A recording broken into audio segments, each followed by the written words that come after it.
Welcome, Dr. James Beckett, Sports Card Insights. Thanks sponsors, Panini, Upper Deck, Topps, Heritage Auctions, Huggins Scott Auctions, Mike Stadium Sports Cards, Burbank Sports Cards, COMC.com, and Beckett Media, Beckett Grading, Beckett Authentication.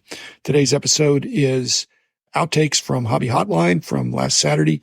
I actually wasn't on Hobby Hotline in November because I had a conflict. I missed it, but this was my time to be on in December. I was on with Drew Herndon of Let Me Get That Potograph and Mike from Junk Wax Hero, not Junk Wax Heroes, but Junk Wax Hero.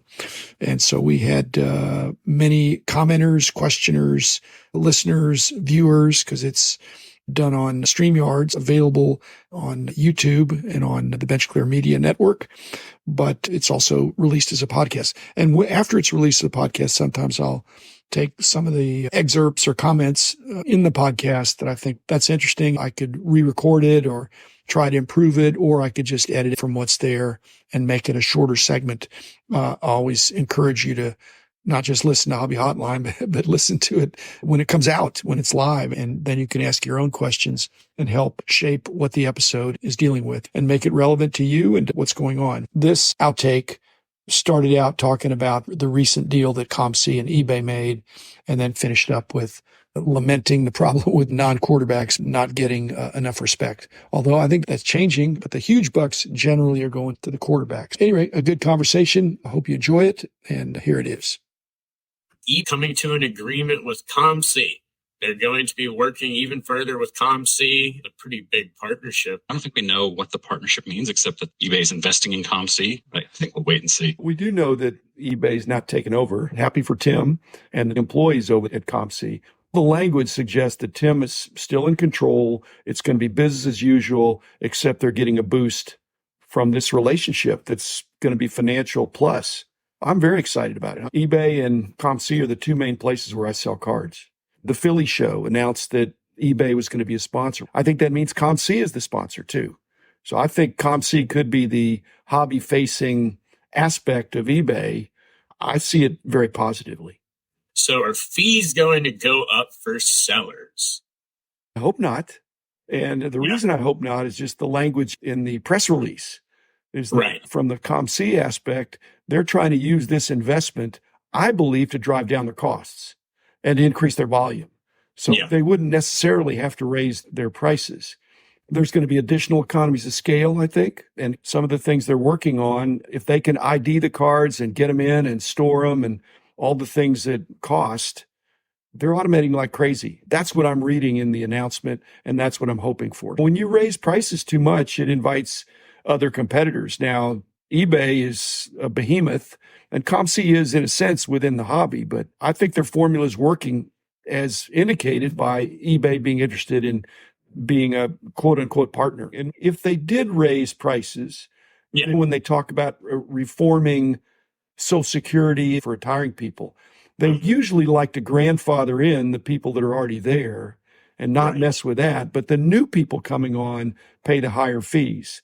If that happens, if new submissions are more expensive or storage, then people that are already there may be grandfathered in. So that's advantage to the former people. So I'm hoping this investment is going to strengthen COMC to be able to provide the service without raising prices. It would be great if we could get rid of that verification code every time you try to log into COMC on the web. I hate that. Yeah, it's so bad. Maybe that's coming from eBay, though, in the sense that they're saying, if we're going to invest in this, we want to be doubly sure there's not going to be any funny business with people getting in on other people's accounts. Because this happened about the same time. I hate it, Mike. I agree. But they know that people hate it, and it could be mandated by eBay. It's prominent in the PR release or the notifications that they really believe, and other manufacturers have believed in COMC's ability to distribute and fulfill tangible product.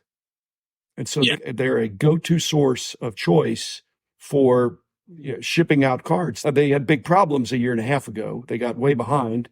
Now I think they're caught up. They've really staffed up.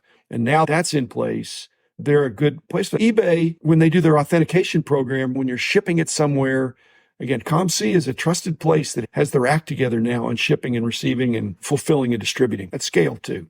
Yes. And like you said, they did really do a good job of catching up. Brian Gray came out on social media and basically stated that it hasn't been announced yet, but it's going to be announced soon, that the top quarterbacks from next year's class, Caleb, Bo, and Phoenix, all of them have already agreed in principle or have already signed a contract with Topps.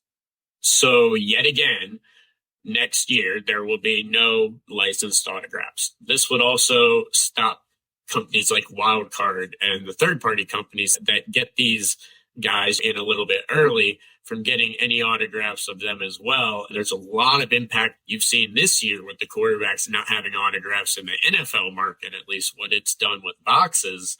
What do you think about this move by Fanatics? What do we expect? It's the way they do business. They're very aggressive. In fact, I see it as Fanatics more than Topps. I think Fanatics can throw a package at these rising quarterbacks. They might not all hit, but we don't know which ones could be big stars. They all could be, or you just don't know. But they're gambling on bringing them into their ecosystem, which doesn't just include Topps. I think it includes the memorabilia, jerseys, all kinds of stuff. Anything Fanatics wants to do that's related to them. I think it's maybe going to be a little bit more like Upper Deck. When Upper picked up Michael Jordan, they pretty much controlled Michael Jordan into the organized hobby.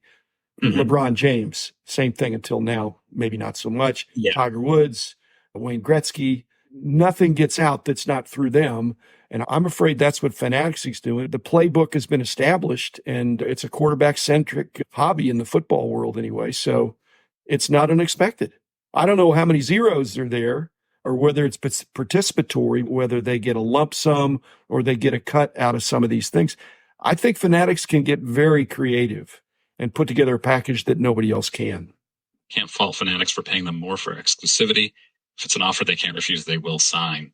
And yeah. Fanatics has the relationships with these athletes. They have the most money.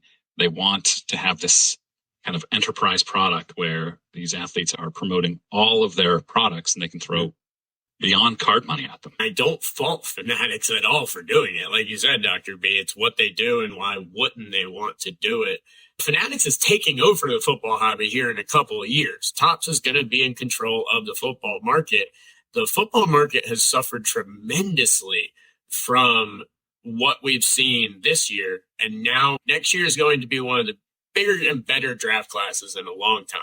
And if those names are already off the board, and I'm assuming some other names might go off the board as well, if they're already making these deals, what's the NFL market going to look like? And when Fanatics gets it, great, you got these guys, but they're not rookies anymore. You're not utilizing them that well, the ones you have this year, at least, outside of a couple of little releases and Ginter, things like that.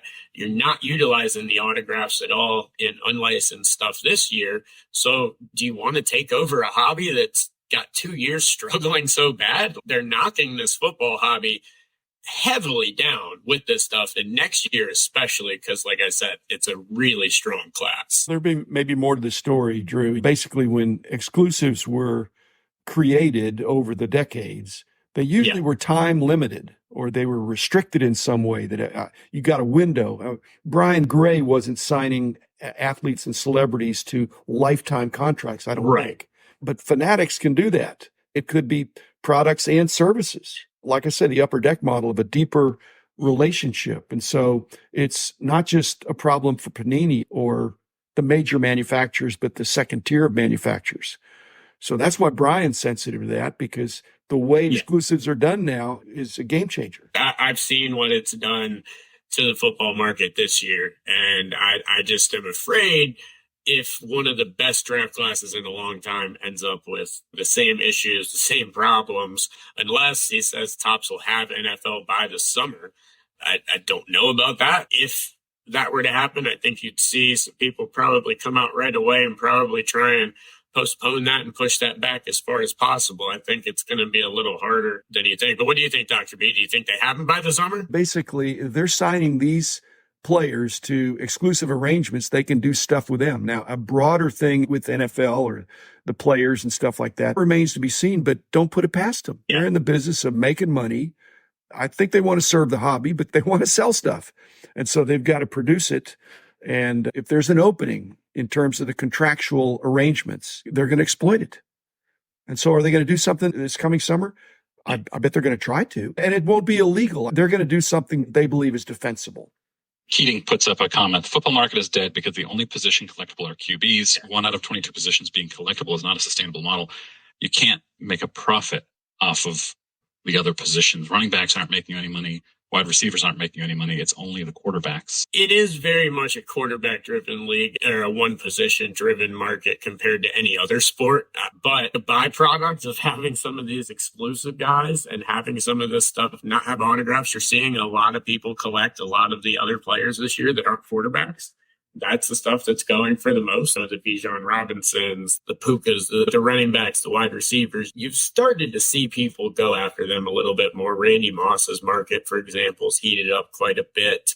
But it is mostly a quarterback-driven league. Absolutely. They lead the parade, but there is a parade. People don't only just collect quarterbacks, but the speculation and the big bucks are going to the quarterbacks. To me, that's a subset of the overall hobby. It's an important subset. It gets a lot of the headlines. But there are a lot of people collecting players that are not quarterbacks. They're just not paying. In fact, it makes them look like a bargain, maybe. That's usually after they've been well established, maybe on their way to the Hall of Fame, like Travis Kelce. People are spending good money on him, but they're not prospecting him. No, absolutely not. The man